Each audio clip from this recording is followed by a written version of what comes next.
Jeffrey Hinton, godfather of AI, AI এর আব্বা। গত সপ্তাহে বিবিসি পলিটিক্সে এক সাক্ষাৎকারে তিনি বলেছেন, এআই যেভাবে এগুচ্ছে সামনে খুব বিপদ। কেন?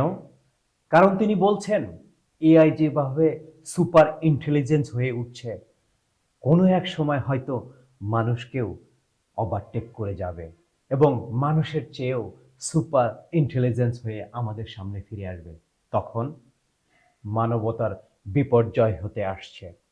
তিনি এখানে আরেকটি সবচেয়ে গুরুত্বপূর্ণ কথা বলছেন, সেটি হলো আমাদের কিছুদিনের মধ্যেই সারা বিশ্ব বাজার, বিশেষ করে চাকরি এবং বিভিন্ন ধরনের বিজনেস, সবকিছু অটোমেশন হতে যাচ্ছে, যেটাই বেকারত্বের জন্য খুবই একটি হুমকি স্বরূপ। তাই আজ থেকে আমাদের এই বিষয়ে বিশেষ গুরুত্ব না দিলে আগামীতে সম্পূর্ণ দখল করবে এআই, রোবোটিক্স ও মেশিন লার্নিং। তাই এ যুগে আমি সবাইকে রিকোয়েস্ট করব, আপনার যে ভয়ের কথা জেফ্রি হিন্টন এখন বলছেন, আসলে চিকিৎসা এবং শিক্ষা খাতে যে বিপ্লব হচ্ছে, আপনি যদি এআই এর সাথে সাথে চলতে না পারেন, তাহলে সামনে খুব বিপদ আসছে। ধন্যবাদ, দেখা হচ্ছে পরের ভিডিওতে।